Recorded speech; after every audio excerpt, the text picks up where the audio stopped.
¿Qué tal amigos? ¿Cómo están? Yo soy la doctora Lourdes Posadas Ruiz. Me estoy animando a hacer este video ya que cuando ingresé a mi canal de YouTube me llevé con la sorpresa de que tengo ahora más suscriptores. Me refiero en el sentido de que yo no utilizo mucho las redes sociales, lo cual me llamó la atención, ¿no? Entonces, aprovechando esta novedad de los suscriptores, dije, voy a hacer un video apropiado, aprovechándome de esa situación. Claro está. Bueno, entonces voy a comenzar con una pequeña presentación mía, claro está. Y después voy a tocar algunos temas de personas que no son las más apropiadas, por así decirlo, por cosas que voy a comentar más adelante. Bueno, comencemos por mí, claro está. Bueno, como dije, mi nombre es Lourdes Posadas, yo soy médico, especialista en medicina estética y láser, que es a lo que yo me dedico, tanto a la medicina general como a la medicina estética y láser. Yo estudié en Perú, pero desde que era muy joven, cuando todavía estaba en el pregrado, tuve la oportunidad de poder realizar un intercambio en Colombia de un semestre y después tuve la oportunidad también de hacer mi internado médico en Brasil.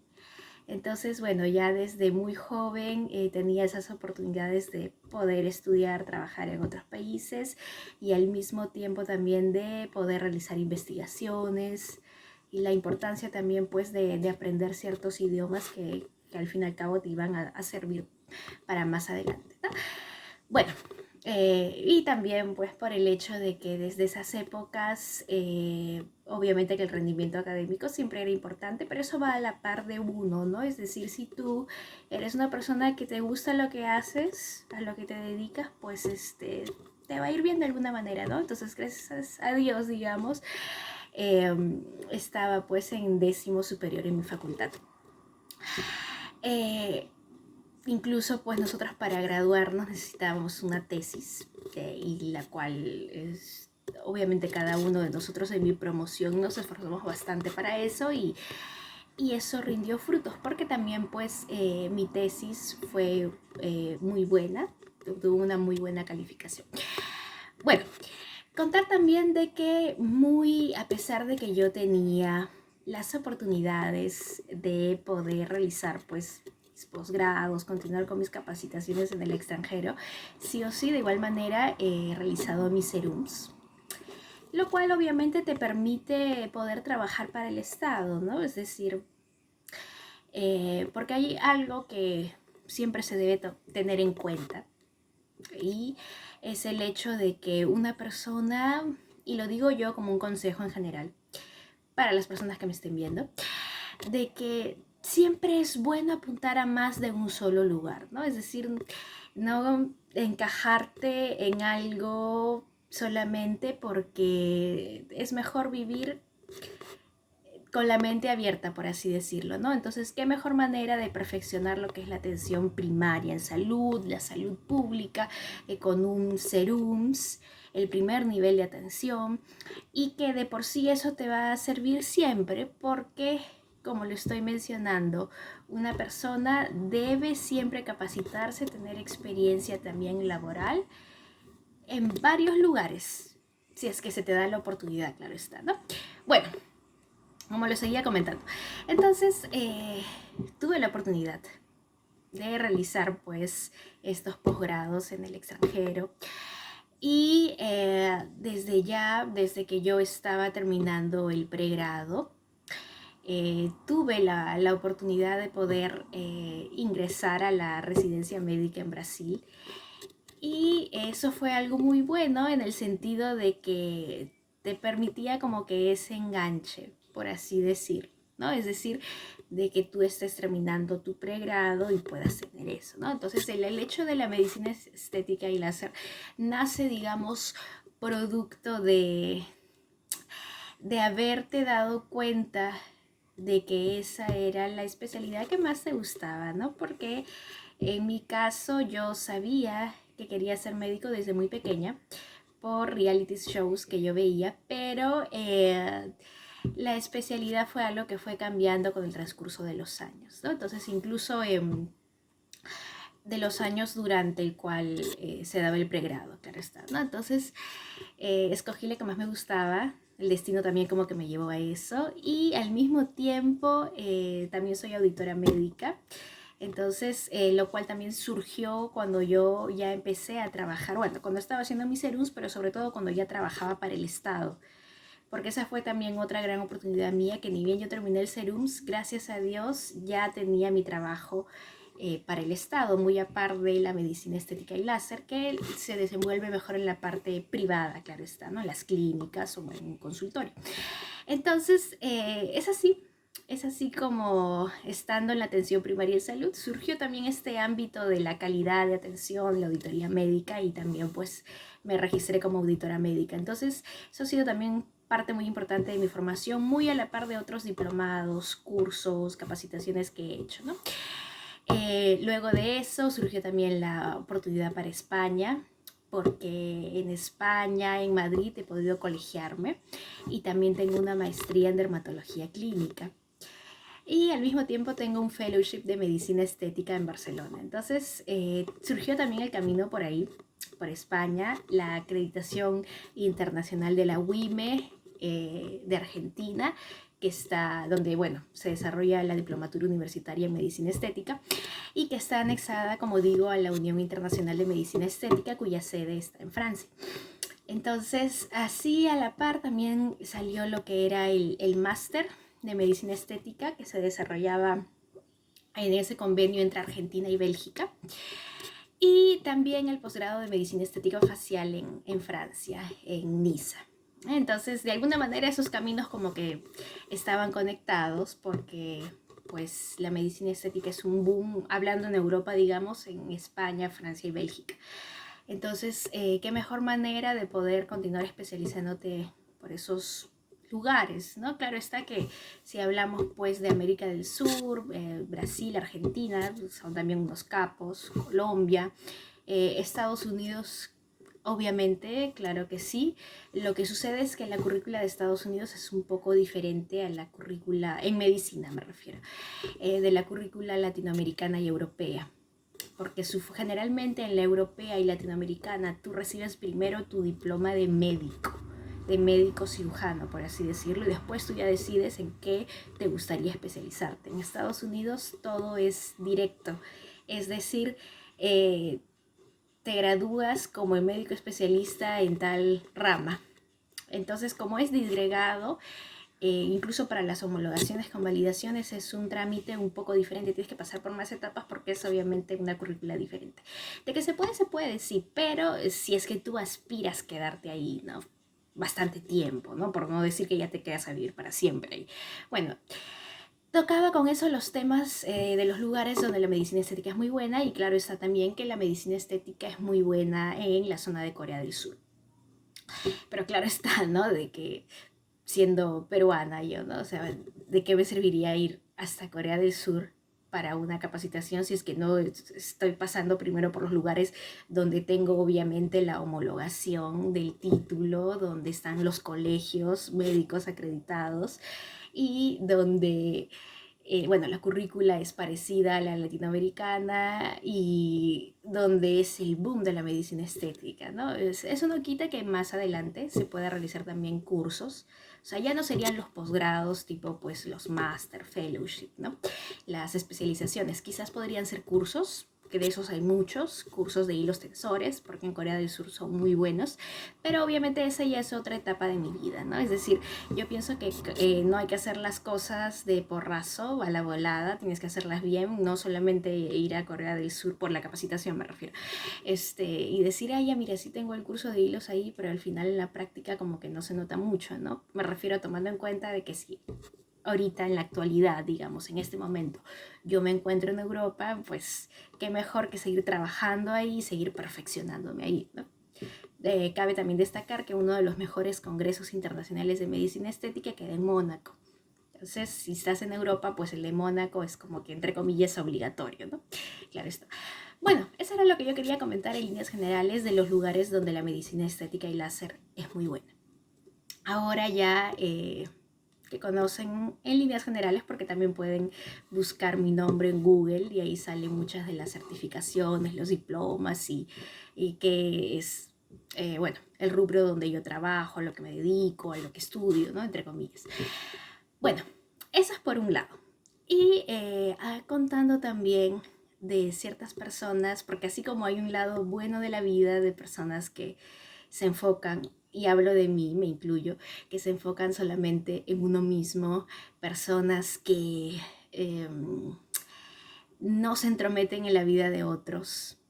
Y no se entrometen no necesariamente porque su vida, wow, sea perfecta, porque cuando yo comento lo que yo hago, a lo que yo me dedico, no es para decir, wow, es como que eh, soy mejor en tal cosa, no, porque eso es como lo que yo acabo de mencionar, que cuando tú haces lo que a ti te gusta en general, y cuando digo en general, no me refiero solamente al aspecto de estudio, de trabajo, sino me refiero también en todos los aspectos de la vida, en la familia, en la pareja, en tus momentos también de cuando tú estás en un como tipo vacaciones, en general, como yo digo, en todos los aspectos de la vida, incluso en los aspectos donde una persona ya se dedica a otras cosas, ¿no? Es decir, tú puedes tener tu carrera principal, pero de repente te gusta bailar, un ejemplo, de repente te gusta cantar. Entonces, por eso yo me refiero, o sea, lo que haces también en tus tiempos libres, por así decirlo. Entonces, todas las personas en general que se enfocan en sí mismas, todos estos aspectos que yo he mencionado, demuestran que son más felices, demuestran que no necesitan ser entrometidos en la vida de otra persona, porque es ahí donde empieza realmente el problema, ¿no? Porque tú puedes ver a una persona que tiene un logro, como puedes ver una persona, no sé, que la ves tranquila, cumpliendo sus sueños y como que tú quieres entrometerte de alguna manera, ¿no? Entonces, eso a la larga yo les digo por experiencia, gracias a Dios no por experiencia mía, porque a mí no me gusta ser entrometida, pero sí lo he visto en otras personas entrometidas, que al final la vida se encargó de encaminarlas para que entendieran que no debían ser entrometidos. Y este es el tema que voy a comenzar ahora, como por ejemplo, en Perú, por dar un ejemplo, existió un caso de los años 2000. Obviamente en este video porque el motivo de mi video es dar los ejemplos, no hablar de las personas, claro está, ¿no? Entonces se lo voy a tomar como ejemplo nada más. Había el caso de muchos parricidios que hubieron en la década del 2000 en Perú. Entonces, dentro de esos tantos parricidios, muchos de ellos tenían sus contactos, ya sea por sus propios familiares, en el poder judicial, de alguna manera, que muchos de ellos de todas formas fueron sentenciados como culpables, fueron condenados y estuvieron en prisión el tiempo estipulado, ¿no? Claro que después les rebajaron la condena, pero después tuvieron que terminarla en libertad condicional, es decir, de todas formas fueron hallados culpables y cumplieron su condena. O sea, un poco lo cumplieron en prisión y el resto ya en libertad condicional. Entonces, muchos de ellos, a veces con esas conductas, que todo esto ustedes lo pueden encontrar en Google, o sea, está toda la documentación,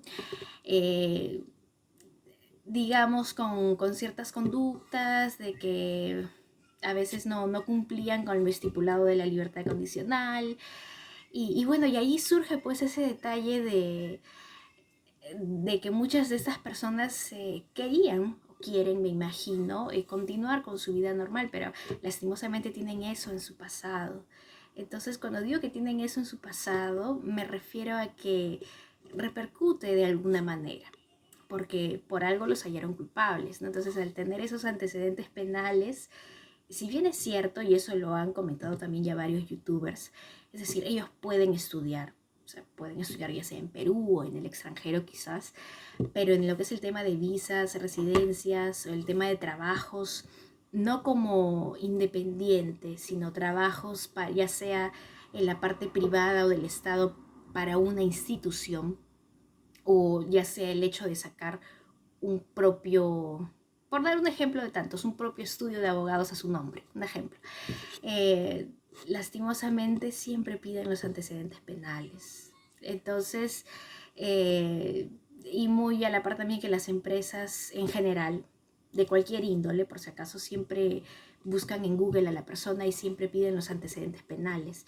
Por más que por ahí de repente ellos a través de la coima, yo no lo sé, o a través de otra modalidad, ingresan por algún tipo de forma en la cual no piden los antecedentes penales, pero igual la empresa está obligada en buscar eso. Y les cuento yo por experiencia, yo les cuento que piden siempre eso porque yo vengo haciendo eso desde que era muy joven en diversas partes del mundo. Entonces yo sé que siempre, ya sea para estudio o como para trabajo, siempre piden los antecedentes penales, porque eso es parte también de la imagen de esa persona que va a pertenecer a esa institución. Entonces, eh, si bien es cierto, quizás pueden trabajar de forma independiente, pero no es un trabajo como tal, ¿no? Es decir, y justo hubo un podcast que está en Google, si ustedes lo pueden, si buscan uno de estos parricidios en Google, de repente les sale el podcast, de un grupo de chicos que tiene así un canal un poco interesante de misterios, y ellos mencionaban pues uno de estos casos, de estos parricidios, y comentaban ahí pues de que qué interesante sería que alguien fuera sentenciado y hallado culpable por envenenar, por decir, y que después esta persona ya cumple la condena, sale, empieza a trabajar y dice voy a ser trabajador independiente, porque quizás por ahí sí puedo, un ejemplo, y sacaba su restaurante. Entonces ellos se reían porque les parecía un poco sarcástico de que, pero ha sido condenada por envenenar y abre un restaurante, o sea, ¿qué chance hay de que a la próxima lo vaya a repetir? Pueden pasar 20, 30 años, e igual hay la chance de que eso se dé, ¿no? Entonces, en estos casos de estos parricidas puede ser algo parecido, ¿no? Es decir, si ya sucedió una vez, imagínense, quizás puede volver a repetirse después y quizás ese sea su problema que ellos tienen de esa falta de confianza con las otras personas, ¿no?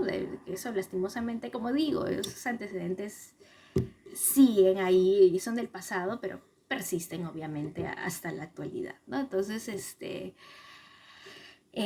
igual, por ejemplo, si hablamos ya a nivel de Perú, porque yo, así como yo he tenido la oportunidad pues de estudiar y trabajar en el extranjero desde muy joven, y que, por ejemplo, el hecho de que ahorita yo me encuentre en Europa, obviamente no quita el hecho de que yo pudiese regresar a Perú, porque obviamente, como yo les digo, es algo que ya vengo haciendo desde antes, o sea, igual siempre he terminado regresando a Perú y sigo trabajando ahí, ya sea para el Estado o para las clínicas o el consultorio, es decir, mi carrera me lo permite.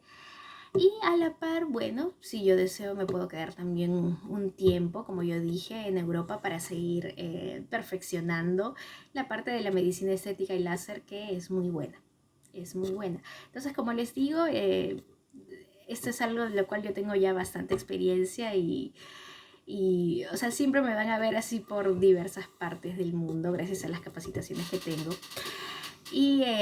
Pero como estoy comentando, por el momento estamos ahora en Europa, ¿no?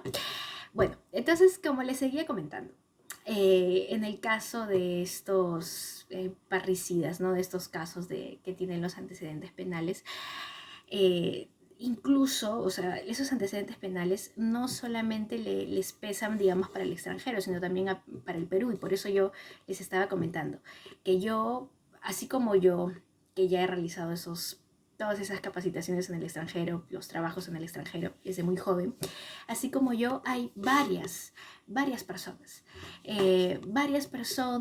en las diferentes carreras, en los diferentes ámbitos y que de repente realizan algún tipo de posgrado, yo no lo sé, en el extranjero y luego regresan al Perú y es ahí donde empiezan a postular algunos cargos, sobre todo en carreras de política, ¿no? Como derecho, ciencia política, porque generalmente ellos, de los cuales tienen grandes contactos, ¿no? De los que tienen contactos, pueden tener ese acceso a postular pues para ser fiscal o para ser juez, para dar el examen de la magistratura, ¿no? Pero en el examen de la magistratura lamentablemente siempre te piden para poder dar el examen los antecedentes penales. Entonces, te das cuenta ahí, o sea, es como que esa persona puede quizás estudiar, pero al final no le va a servir para lo que está aspirando por esos antecedentes penales. Entonces, es ahí como que suena quizás hasta algo karmático, ¿no? Porque si no hubiese cometido ese delito con los contactos que la persona pudiese tener a través de su papá o cualquier familiar, o cualquier conocido, no sé, quizás hubiese podido llegar a ser fiscal, juez y que contaran, sí, mira, y tuvo tal estudio en el extranjero, por dar un ejemplo, ¿no? Pero bueno, la vida es así. Y también quería comentar el caso de las personas los matrimonios forzados. ¿Y por qué tomo ese caso? Porque así como quizás existen hijos tipos parricidas, también a veces existen padres que no son, no tienen la vocación para ser padres, ¿no? Entonces ahí surge también ese segundo tema de personas que quizás solo se han casado por el que dirán. Entonces yo les comento, conozco un montón de personas que se han casado a los 20 años o menos incluso, o sea, me refiero a muy jóvenes, y se han casado realmente porque ellos querían. Han tenido sus hijos rápido, algunos se han demorado en tener hijos, pero todo ha sido porque ellos han querido. O al revés también, gente que se ha casado después de los 40 años, muchos de ellos ya divorciados, otros la primera vez, o sea, su primer matrimonio, y lo han hecho también porque ellos querían, o sea, porque había el buen sentimiento del amor. Entonces, si tú quieres casarte, si tú quieres tener hijos, tienes que tener la vocación, o sea, no hacerlo simplemente como si fuera como un diploma, vamos a ponerlo así, que vas a colgarlo, porque no es para que los otros miren, o sea, es una responsabilidad y sobre todo porque quienes pagan los platos rotos de algo que no se ha hecho bien y solamente forzado son los hijos, porque obviamente el amor de papá y mamá repercute en los hijos. Entonces, yo no estoy de acuerdo con los padres que solamente tienen los matrimonios forzados por el que dirán, porque a la larga se corta esa conexión de padre-hijo, padre-hija. Claro está que obviamente hay muchos hijos que siguen adelante, que eso no les afecta, pero yo voy al hecho de que no es lo natural. O sea, se supone que si tú te vas a casar es porque tú tienes la intención de corazón, o sea, no hacerlo solamente por un papel. Por papel me refiero a hacerlo simplemente para que la gente diga, wow, mira, está casado y no es solterón o solterona, un ejemplo. Entonces, un consejo quizás para personas así, ¿no? Es de que por más que hayan tenido su matrimonio forzado, igual de nada les ha servido porque igual la gente sabe la verdad, ¿no? O sea, eso es algo muy bueno del siglo XXI, que eso de los matrimonios forzados ya no funciona como antes. Es decir, antiguamente sí era como que las personas decían, wow, sí, no hay que sospechar, pero en la actualidad ya se sabe que esos matrimonios forzados, o sea, al final es lo mismo que nada. Entonces, comentando de cómo muchos de estos padres incluso se casaban solo por el que dirán y luego se alejaban de la esposa, se iban a otro país y prácticamente para huir del matrimonio, ya teniendo cierta edad, o sea, teniendo como más de 35 años, entonces yo digo, si te casas es porque, y tu esposa desea tener hijos, pues tienes que cumplir con eso, ¿no? Intentarlo al menos, ¿no? Porque por más que hayan, o sea, hay un sinfín de formas para poder formar una familia, ¿no? Entonces, ¿por qué te vas? ¿Por qué huyes? Y después, ¿por qué si ya sabes que tu esposa está embarazada? ¿Por qué no regresas con ella? Porque la situación de muchos de estos padres que estoy comentando no es la típica de la frontera México-Estados Unidos, donde, un ejemplo, ¿no? El señor de México no tiene ninguna profesión en México, no tiene un trabajo en México y se va a Estados Unidos porque quiere encontrar una mejor vida y por eso se demora y se queda por allá. Pero no, en este caso estamos hablando de una persona que ya tenía su profesión en Perú, que ya tenía un trabajo en Perú y aún así huye y ya con una esposa embarazada. Entonces, y no enviarle dinero a la esposa embarazada, no cumplir como padre, no venir a firmar al hijo y demorarse un montón en venir a firmar al hijo simplemente porque los familiares de la esposa presionaban y decían, pero ¿cómo es que no viene? ¿Por qué no firma? Y después ya viene, firma y se va nuevamente. Y se queda solamente unos días con su hijito recién nacido y luego se va nuevamente. Entonces, y cuando nace su segundo hijo, vuelve a repetir lo mismo. Entonces, a repetir lo mismo me refiero de las ausencias. Quizás ya no tanto una ausencia física como con el primero o la primera hija, pero sí una ausencia moral con el segundo, ¿no? Porque la imagen del padre siempre es dar la seguridad, siempre alentar al hijo. Eso yo lo he visto en un montón de padres, incluyendo el papá de mi mamá. Mi mamá ya tenía más de 40 años, casada con hijos, con su trabajo, todo, y mi abuelo se moría por ella, hasta el final, siempre apoyándola en todo, dándole consejos. Entonces es ahí donde uno se da cuenta el sentimiento de padre, que eso es algo que debe de nacer. Entonces cierro este video comentando de que pues hay personas que están en pro de esos matrimonios forzados y que no saben el daño, la repercusión que pueden generar con eso.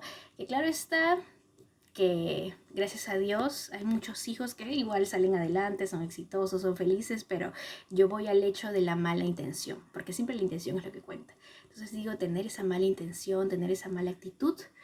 Y es así como, cerrando este video, podemos ver esas dos caras de la moneda, ¿no? De estos hijos parricidas de los años 2000 en el Perú, y en el caso, pues, de los padres también con matrimonios forzados.